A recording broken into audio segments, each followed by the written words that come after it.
हमें भी बताओ, हमें भी बनाना है। जब आप ये रेसिपी बनाएंगे सब आपको यही पूछेंगे कि कैसे बनाया, क्योंकि ये रेसिपी जल्दबाजी में बनने वाली और हमारे घर में जो चीजें अवेलेबल है उनसे बनने वाली ये रेसिपी है।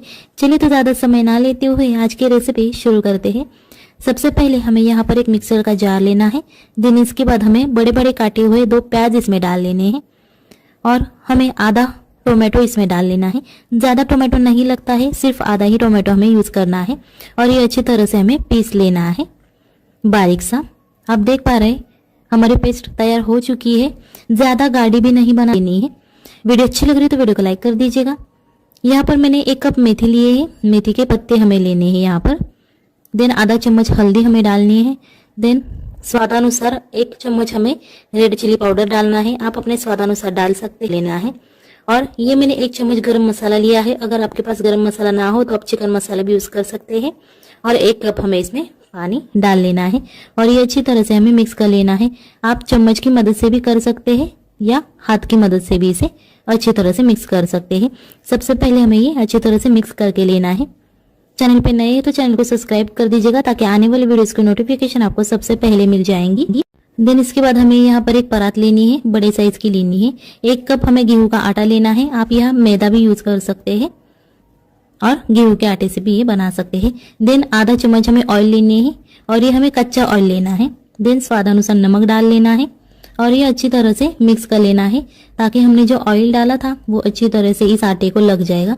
सबसे पहले अच्छी तरह से ये ऑयल ही हमें मिक्स कर लेना है। देन इसके बाद हमें गूंदते हमें ये पानी ऐड कर लेना है और ये अच्छी तरह से आटा हमें गूंद लेना है। आप देख पा रहे हैं मैंने ज्यादा कड़क और ज्यादा नरम भी नहीं बनाया है, मीडियम ऐसा आटा हमें ये गूंद लेना है। अब ये हम साइड में रख देंगे। यहाँ पर मैंने एक पैन लिया है और 3 चम्मच हमें इसमें ऑयल लेना है। अगर आपको लेस ऑयल बनाना है तो आप 1 से 1.5 चम्मच यूज कर सकते हैं। ये मैंने खड़ा मसाला लिया है। आपके घर में जो खड़ा मसाला अवेलेबल हो आप वो यूज कर सकते हैं। देन एक काटा हुआ हमें प्याज लेना है और ये अच्छी तरह से हमें भून लेना है। गोल्डन ब्राउन होने तक हमें इसे भून लेना है। आप देख पा रहे हैं हमारा प्याज भूनने लगा है, गोल्डन ब्राउन भी हो चुका है हमारा प्याज, ज्यादा भी ब्राउन नहीं करना है। देन इसके बाद हमने जो पेस्ट बना के ली थी प्याज और टमाटर की, वो पेस्ट हमें इसमें डाल लेनी है। ये रेसिपी बनाना आसान है। अगर जब हमारे घर में मेहमान आते हैं जल्दबाजी में हम क्या बनाइए हमेशा सवाल हमें रहता है, तब आप ये टेस्टी और इंटरेस्टिंग रेसिपी बना सकते हैं। हमें ये पेस्ट भी अच्छी तरह से भून लेनी है। जब तक इसका ऑयल नहीं छूटता है हमें तब तक ये अच्छी तरह से भून लेनी है। आप देख पा रहे हैं इस पेस्ट का पानी जा चुका है। अब इसमें हमें ऐड करना है हमने जो मेथी और मसाले की पेस्ट बनाई थी वो हमें इसमें भी ऐड कर लेनी है और ये अच्छी तरह से हमें इसे भी पका लेना है ताकि मसालों का स्वाद अच्छी तरह से उभर के आ सकता है। आप देख पा रहे हैं इसे भी तेल छूटने लगा है, पानी इसका पूरा जा चुका है। इस प्रकार हमें ये सबसे पहले पका लेना है। देन इसके बाद हमें इसमें 1 गिलास पानी ऐड करना है और अच्छी तरह से मिक्स कर लेना है और सबसे पहले हमें इसे एक उबाल आने देना है। आप देख पा रहे हैं अच्छी तरह से हमारा उबाल आने लगा है। भून के रखा था उसके हमें इस प्रकार से छोटी छोटी लोइयां बना के लेनी है। आप अपने हिसाब अनुसार बना सकते हैं। अगर आपको मोटी लोइयां चाहिए तो आप बड़ी बना सकते हैं, अगर आपको छोटी चाहिए तो छोटी बना सकते हैं। ये मैंने 3 लोइयां बना के लिए है। हमारा जो मसाला उबलने लगा था उसमें हमें डाल लेना है 1 कैप्सिकम, 1 शिमला मिर्च और एक उबाल ले लेना है। आप देख पा रहे उबलने लगा है। यहाँ पर मैंने एक छलनी ली है। अगर आपके पास ये छलनी ना हो तो आप दूसरा बर्तन भी यूज कर सकते हैं, झारा वो भी आप यूज कर सकते हैं, करछी। और सबसे पहले इससे हमें ऑयल लगा लेना है। इस पर हाथ से ही आप इस पर ऑयल ग्रीस करके ले लेना है। देन इसके बाद ये मैंने एक लोई ली है, आप देख पा रहे हैं, और बेलन की मदद से इससे हमें अच्छी तरह से बेल लेना है। हमें ये छन्नी घुमाते घुमाते ये अच्छी तरह से बेलना है। ये लोई हमें हाथ से उठानी नहीं है और इस पे हमें अब ये मेथी स्प्रेड करके ले लेना है और लोइया इस प्रकार से हमें ये निकाल लेनी है। आप देख पा रहे हैं और इस प्रकार से ये लोई हमें इस प्रकार से बंद करके लेनी है और सबसे पहले इसको एक मोमोज का शेप दे लेना है।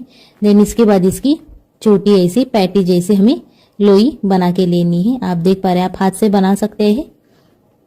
इस प्रकार से हमारी एक लोई तैयार हो चुकी है। अब ये हमें इसे बेलन से बेलना है और अभी भी बेलते समय ये लोई हमें उठानी नहीं है, छलनी ऐसे घुमाती घुमाती ये बेल लेनी है। आप देख पा रहे हैं अच्छी तरह से हमारी बेल के हो चुकी है। पतली नहीं करनी ज़्यादा और ज़्यादा मोटी भी नहीं रखनी है। और इस प्रकार से भी ये लोई हमें निकाल लेनी है। आप देख पा रहे इसका शेप इतना अच्छा आया है, देखिए उभरता हुआ ऐसा शेप आया है। बहुत अच्छी लगती है दिखने में और खाने में भी। और हमने ये ऑयल गरम करके लिया है, हमें अच्छी तरह से ऑयल गरम कर लेना है। और हमने जो लोइयाँ बना के ली थी वो इसमें हमें डाल लेनी है। आप देख पा रहे तेल हमारा ज़्यादा गरम हुआ है, आप भी ऐसे ही गरम करके ले लेना। और इस प्रकार से हमें ये अच्छी तरह से डीप फ्राई कर लेनी है। शैलो फ्राई नहीं करना है वरना वो अच्छी तरह से नहीं फूलेगी, हमें डीप फ्राई ही। आप देख पा रहे हैं ये रेसिपी घर पर ट्राई कीजिएगा, अपने फैमिली को भी खिलाइएगा। देन मुझे कमेंट में बता दीजिएगा कि ये रेसिपी आपको कैसी लगी। अगर आपने अब तक इंस्टा आईडी को फॉलो नहीं किया है तो उसकी लिंक मैंने डिस्क्रिप्शन बॉक्स में दी है, आप वहां से फॉलो कर सकते हैं। इस प्रकार से हमारी सभी पूरियां अच्छी तरह से तल के हो चुकी है। अब आप देख पा रहे हैं हमारे आलू की सब्जी बहुत अच्छी तरह से बन चुकी है, बहुत अच्छा इसका टेस्ट है। इस प्रकार से आप अगर आपके घर में मेहमान आते हैं तो इस प्रकार से पूरी बनाकर खिला सकते हैं। नए स्टाइल की ये पूरी है, मेथी की पूरी है। ये रेसिपी घर पर ट्राई कीजिए, अपनी फैमिली को भी खिलाइए। देन मुझे कमेंट में बताइए। अब आप देख पा रहे पूरी क्रिस्पी ऐसी रेसिपी तैयार हो चुकी है। चलिए तो फिर मिलते हैं अगली रेसिपी में, तब तक के लिए बाय बाय, टाटा। रोजच्या चपात्या किंवा पुऱ्या करताना आपली कणिक शिल्लक राहते, सो त्या कणकेचे तुम्ही अशा प्रकारे टेस्टी आणि इंटरेस्टिंग रेसिपी बनवू शकता। ही रेसिपी बनवण्यासाठी तुम्ही रोजच पीठ शिल्लक ठेवाल, चपाती खाणे विसरून जाल, पण ही रेसिपी कधीच तुम्ही विसरणार नाहीत। लहानांपासून मोठ्यांपर्यंत आवडणारी ही रेसिपी आहे। चला तर मग आजच्या रेसिपीला सुरुवात करूया। इथे सगळ्यात पहिल्यांदा आपल्याला शिल्लक राहिलेले जे पीठ असतं, रोज चपाती करण्यापासून शिल्लक राहतं, ते पीठ आपल्याला इथे घ्यायचं आहे। किंवा तुम्ही ही रेसिपी करण्यासाठी स्पेशल कणिक मळून घेऊ शकता। याच्यानंतर इथे आपल्याला एका प्लेटमध्ये 1 चमचा तेल घ्यायचं आहे, तुम्ही तूप सुद्धा वापरू शकता। त्याच्यानंतर चवीनुसार मीठ घालायचं आहे आणि हे जे मीठ आहे ते या तेलामध्ये आपल्याला मिक्स करून घ्यायचं आहे, जेणेकरून तेल आणि मीठ छान असं मिक्स होईल। याच्यानंतर आपण जी कणिक मळली होती ती यामध्ये घालायची आहे। जर तुमच्याकडे कणिक मळताना मीठ वगैरे घालत असतील तर तुम्ही ही प्रोसिजर करण्याची गरज नाही। इथे मी बिना मिठाची कणिक मळली होती, सो त्याच्यासाठी आपल्याला इथे मीठ आणि तेल घालण्याची गरज लागते। सो अशा प्रकारे हे पीठ जे आहे ते आपल्याला या तेलामध्ये मळून घ्यायचं आहे। जेव्हा हे पीठ आपलं मळून होतं छान असं, जेणेकरून मीठ यामध्ये छान असं शिरलं जातं। याच्यानंतर आपल्याला या कणकेचे छोटे छोटे गोळे करून घ्यायचे आहेत। ज्याप्रमाणे आपण छोटी चपाती करण्यासाठी गोळा करतो त्याचप्रमाणे आपल्याला हे गोळे करून घ्यायचे आहेत। इथे या कणकेचे आपल्याला 3 ते 4 गोळे तयार होतात। कणकेची क्वांटिटी म्हणजे पिठाची क्वांटिटी ही तुम्ही तुमच्या फॅमिली मेंबर्सवर डिपेंड करणार आहे। जर तुमच्याकडे जास्त फॅमिली मेंबर्स असतील तर तुम्ही पिठाचं प्रमाण वाढवलं तरीही चालेल। याच्यानंतर थोडंसं पीठ लावून घ्यायचं आहे, जेणेकरून ही जी आपण चपाती लाटणार आहोत ती खाली आपल्या पोळपाटाला चिकटणार नाही। सो त्याच्यासाठी आपल्याला इथे गव्हाचं पीठ लावू शकता किंवा तुम्ही मैदा लावला तरीही चालेल, पण सोपं सगळ्यांच्या घरात गव्हाचं पीठ अवेलेबल असतं। सो आज आपण गव्हाचं पीठ लावून घेणार आहोत। तर नवीन असाल तर चॅनलला सबस्क्राईब करा।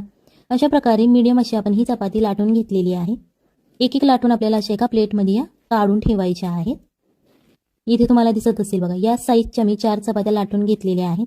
तुम्ही याच्यापेक्षा छोट्या करू शकता किंवा याच्यापेक्षा मोठ्या केल्या तरीही चालतील। इथे आपल्याला एका छोट्या कढईमध्ये पाणी गरम करायचं आहे।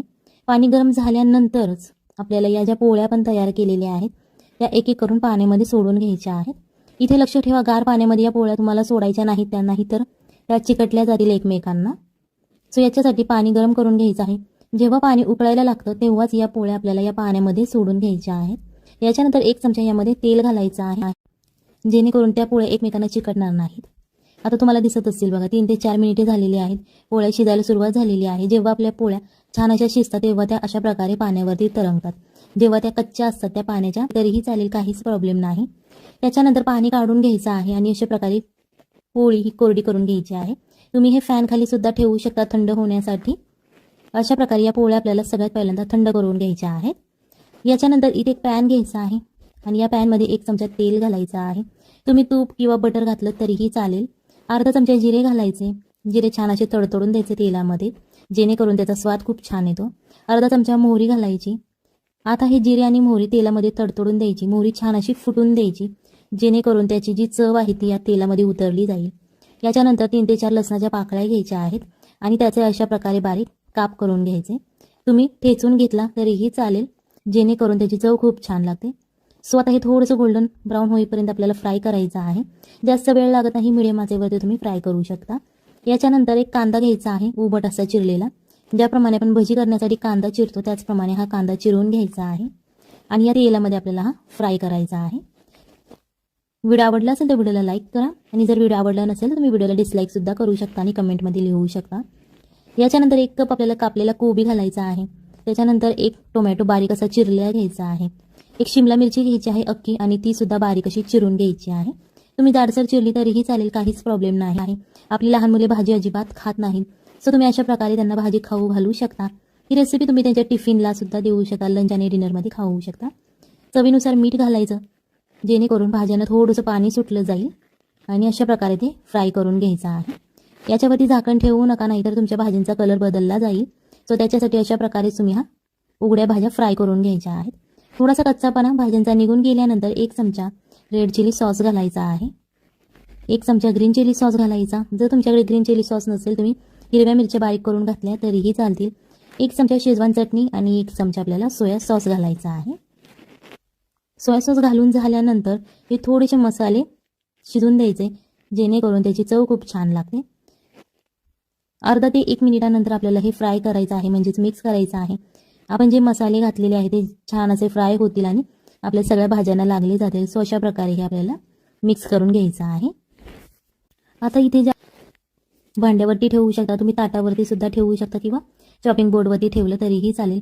इथे आपल्याला शंकरपाळ्याचा चमचा घ्यायचा आहे. ज्या चमच्याने आपण शंकरपाळ्या तयार करतो तो चमचा घ्यायचा आहे आणि अशा प्रकारे मीडियम साईजमध्ये हे आपल्याला कट करून घ्यायचं आहे. जर तुमच्याकडे शंकरपाळ्याचा चमचा नसेल तर तुम्ही चाकूच्या मदतीने हे कट केलं. छान असं हे तयार झालेलं आहे. याच्यानंतर आपण जो मसाला फ्राय केला होता त्यामध्ये आपल्याला हे घालून घ्यायचं आहे. ही रेसिपी खूप हेल्दी आहे. तुम्ही लहान मुलांना बाजारात जाऊन नूडल्स खाऊ घालता, पण ते सारखं सारखं खाणं शरीरासाठी चांगलं नसतं. सो त्याच्यासाठी ही हायजेनिक रेसिपी, हायजेनिकफुल रेसिपी ही आहे. ही तुम्ही घरी बनवू शकता आणि इथे मैद्याचा बिलकुल वापर केलेला नाही. सो त्यांच्या शरीरासाठी खूप छान आहे. आणि एक्स्ट्रा पण यामध्ये जे चायनीजवाले घालतात तसं काहीही घातलेलं नाही आहे, सॉस वगैरे घातलेले आहेत फक्त.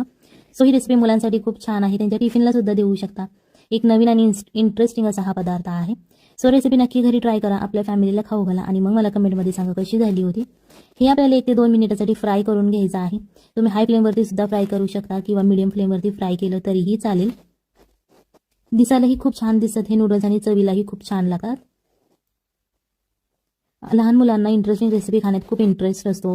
लहान मुले भाजी अजिबात खात नाही. सो अशा प्रकारे तुम्ही त्यांना भाजी सुद्धा खाऊ घालू शकता. तुम्हाला ज्या भाज्या आवडतात तुम्ही त्या मुलांना देऊ शकता. इथे थोडीशी आपल्याला कोथिंबीर गार्निशिंगसाठी घालायची आहे आणि परत एकदा ते मिक्स करायचं आहे. तुमच्या मुलांना ज्या भाज्या आवडत नाही तुम्ही त्या भाज्या या रेसिपीमधून त्यांना देऊ शकता. सो रेसिपी मुलांसाठी नक्की घरी ट्राय करा, खाऊ घाला मुलांना आणि मुलांचा फीडबॅक घ्या. त्याच्यानंतर मला कमेंट करा आणि कमेंटमध्ये सांगा की ही रेसिपी कशी झाली होती.